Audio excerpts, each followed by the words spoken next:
जैसे हमने कि कहा था कि हम आगे अब ट्यूटोरियल्स के बारे में आगे हम और टैग्स के बारे में पढ़ेंगे। तो अब मैं इस डॉक्यूमेंट इस फोल्डर मतलब इस जो भी है माफ़ कीजिएगा, इस HTML डॉक्यूमेंट में मैंने जो जो भी उल्टा सीधा लिखा था मैं सारे मिटा देता हूँ, क्योंकि आप इन टैग्स से हमें जान चुके हैं। अब हम आते हैं हमारे न्यू टैग्स पे। तो आप एक चीज़ ध्यान रखिए, HTML में आप जो भी लिखना चाहें उसे पैराग्राफ के अंदर अगर आप लिखेंगे तो बहुत ही बेटर होगा। पैराग्राफ के अंदर लिखने से एक कंसिस्टेंसी आ जाती है। बाकी अगर आप इसके बिना भी लिखते हैं तो ठीक है। पैराग्राफ के अंदर लिखने से एक सेपरेशन मिल जाता है, हर टैग एक दूसरे से सेपरेटेड होता है। तो हम आपको मान लीजिए एक्स स्क्वायर लिखना है, या फिर आपको लिखना है दी स्क्वायर माफ कीजिएगा ऑफ 2 इज़ 4। अब इसे मान लीजिए आपको मैथमेटिकली लिखना है, तो आप कैसे लिखेंगे इसको? मैथमेटिकली आप लिखेंगे कुछ इस तरीके से कि 2 की पावर आप लगाते हैं 2 जो है इक्वल्स टू 4। मैं यहाँ पे गैप दे देना चाहूँगा, यहाँ पे देते हैं। और पावर कैसे लगाएं? तो HTML में पावर के लिए बहुत ही सिंपल, बहुत ही एक अच्छा टैग है, इसे हम सुपरस्क्रिप्ट कहते हैं, SUP ये के नाम से लिखते हैं। और अब हम इसे बंद भी करेंगे SUP से, सुपरस्क्रिप्ट टैग। इसे मैं सेव करता हूँ और अब हम इसे क्रोम में चला के देखते हैं। ये हमारा आउटपुट अभी हमारा नया आउटपुट ये देखिए 2 की पावर 2, आप ध्यान से देख सकते हैं।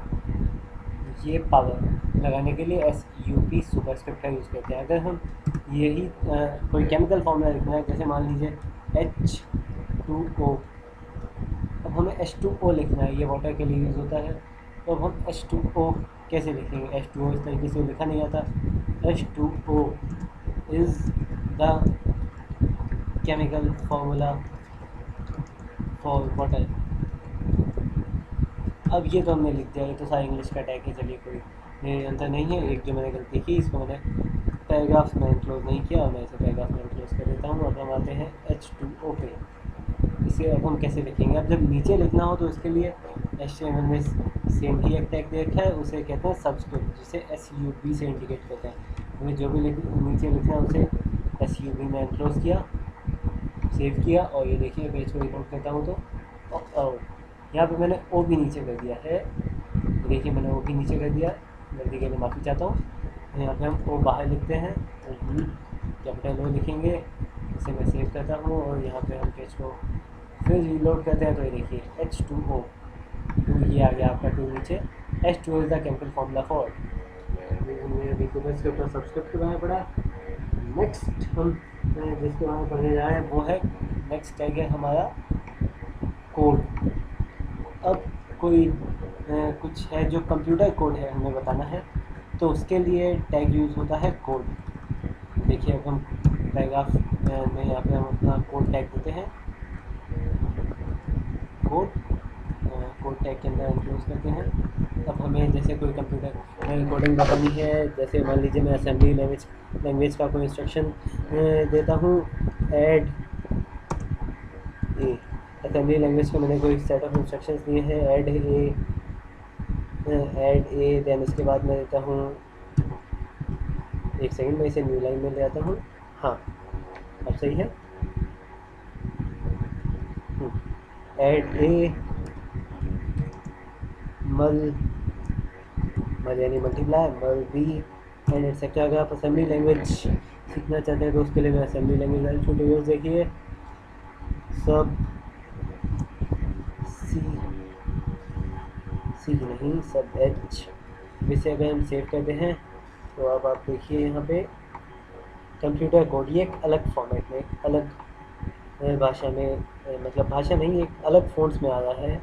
तो एक ये फ़ॉन्ट्स कंप्यूटर कोड के लिए यूज़ होते हैं, जिन्हें हम एक कोड में लिखा था। आप इसे चाहें तो देखिए, देख सकते हैं। मैं इसे नॉर्मल तरीके से लिख के दिखाता हूँ। पहले तो हम हर जगह BR टैग का यूज़ करेंगे, क्योंकि BR टैग हमारे काम का है इस समय, वरना नई लाइन में नहीं दिखेगा। यहाँ पे भी पेस्ट किया, यहाँ पे पेस्ट किया। अब मैं सेम डाटा बिना कोड टैग के पेस्ट करते, कॉपी यहाँ से कर लेते हैं हम इसको, कॉपी, और मैं बिना कोड टैग के मैं सेम डाटा, हाँ यही उड़ा दिया, गलती कर दी। बिना कोड टैग के मैं सेम डाटा यहाँ पेस्ट करूँगा। तो देखिए मैंने पेस्ट किया और कुछ थोड़ा सा फिर हिला गया। हाँ अब सब ज़्यादा है। सेव किया तो आप देखेंगे, ये देखिए ये कोड टैग के साथ और ये बिना कोड टैग के, फ़ॉन्ट्स में अंतर है, साइज़ में भी अंतर है। तो ये था कोड टैग। नेक्स्ट हमारा जो हम टैग देखेंगे वो है, आप गेस कर सकते हैं, नहीं कर सकते ऑब्वियसली, है ना, भूल गया, आप कर लीजिएगा। और हाँ, जब हम ये ट्यूटोरियल कंप्लीट कर लेंगे तब ज़रूर आप गेस कर पाएंगे कि मैं कौन कौन से टैग्स बताने वाला हूँ मैं, या फिर आप कोई और ट्यूटोरियल देखेंगे या कभी भी देखेंगे तो आप अच्छे से समझ जाएंगे। तो नेक्स्ट जो ट्यूटोरियल है वो है, सॉरी माफ़ कीजिएगा, नेक्स्ट जो कोड है वो है एब्रीवेशन। सब मान लिया आपको एब्रीवेशन लिखनी है, तो उसको आप ABBR इस कोड में करेंगे। मैं इस कोड को बंद करता हूँ और इसका ये क्लोजिंग टैग आ गया एब्रीवेशंस। अब हम एब्रीवेटेड में क्या लिखें, WHO, world health organization, WHO, world health organization, ये आ गया एब्रीवेशन, एब्रीवेटेड फॉर्म। अब इसे हम रीड करके देखते हैं, ये देखिए ये एब्रीवेटेड फॉर्म एब्रीवेशन है किसी की। इसमें टेक्स्ट में ज़्यादा चेंज नहीं आता है, तो ये जस्ट डिफाइन करने के लिए है ABBR कि ये एक एब्रीवेशन। इसके बाद हम जो नेक्स्ट देखते हैं वो है, नेक्स्ट टैग देखेंगे वो है सैम्पल। सैम्पल अगर आप किसी चीज़ का लिख रहे हैं तो उसे सैम्प टैग में लिखेंगे, और ये सैम्प का क्लोजिंग टैग आ गया। अब हम यहाँ पे लिखते हैं this is a sample HTML page. मैं इसे सेव करता हूँ। तो अब हम जब इसे रीलोड करेंगे तो ये देखिए सैम्पल कितना शॉर्ट में लिखा हुआ है। तो सैम्पल के लिए इन्होंने फ़ॉन्ट्स थोड़े चेंज किए हैं, नहीं किए, हाँ फ़ॉन्ट्स थोड़े चेंज कर दिए हैं, और आप देख सकते हैं फ़ॉन्ट्स चेंज हैं। ये इसके जैसा थोड़ा थोड़ा है, पर इसके भी फ़ॉन्ट्स अलग हैं।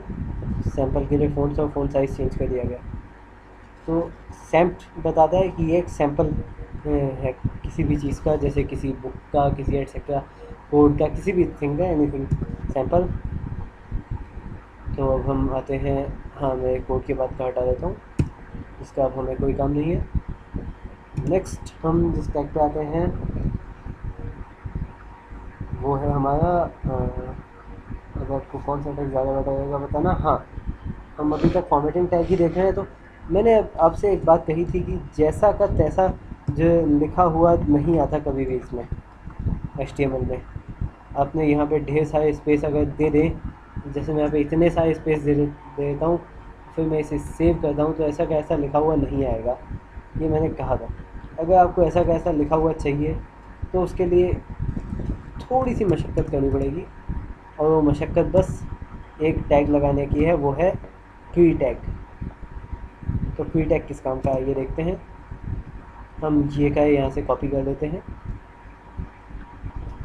Ctrl C, ये कॉपी हो गया, और हम इसे यहाँ पेस्ट करते हैं। इसे पेस्ट किया तो देखिए अब हम इसे सेव करते हैं। अब पेज में जाके रीलोड किया तो ये देखिए यहाँ पे दा और केमिकल के बाद एक ही स्पेस है, और यहाँ पे जितने आपने स्पेस लगाए थे सारे आ गए। तो आपको आपने जैसे लिखा है, अगर आपको उसी फॉर्मेट में चाहिए तो आप जिस टैग का यूज़ करेंगे वो है ट्री। आ गया भाई, ये रहा ट्री टैग। ट्री टैग आपको बताता है कि ये प्रीवियसली डिज़ाइन है, यानी हमने जो डिज़ाइनिंग कर दी है यहाँ पे, ये डिज़ाइनिंग नहीं है वैसे, पर मैं जो भी किया है सेम टू सेम वैसा का वैसा दिखना चाहिए। नेक्स्ट टैग है हमारा मार्क टैग। तो आइए हम मार्क टैग का यूज़ करते हैं। मैं मार्क टैग के बारे में लिखता हूँ, मार्क टैग लिख दिया। अब मैं मेरे नाम को मार्क कर देता हूँ। जैसा आप समझ रहे हैं, मार्क टैग जैसे मार्किंग के ही काम में आता है। मैं इसे रीलोड करते हैं तो ये देखिए ये नाम मेरा मार्क हो गया। आप इसके बीच में और भी कुछ लिखेंगे तो वही मार्क हो जाएगा। माफ़ कीजिएगा, गलती से ओपेरा कर लिया।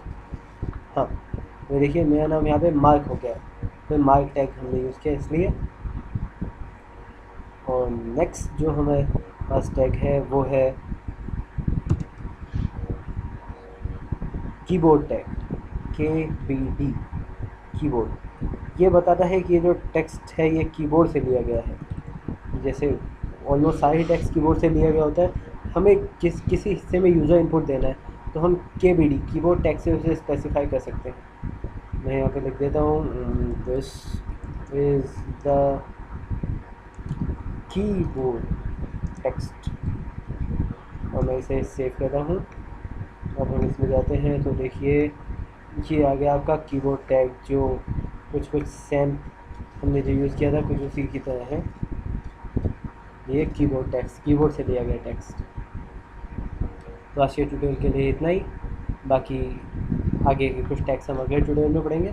अगर आपको कोई प्रॉब्लम आ रही है समझने में, आपकी कोई क्वेरीज है तो आप नीचे पूछ सकते हैं मुझसे कमेंट में लिखे। मैं नेक्स्ट प्रॉबेबली 1-2 दिन में ही आपके सवाल का जवाब देने की कोशिश करूँगा। और अगर आपको कोई बात नहीं समझ में आई है या फिर आपकी कोई एक्स्ट्रा क्वेरी है तो भी आप मुझसे पूछ सकते हैं। ये वीडियो अगर अच्छा लगा तो आप लाइक कर सकते हैं, और अगर आपको आगे ट्यूटोरियल देखना है तो आप चैनल को सब्सक्राइब भी कर सकते हैं। Thank you, good bye.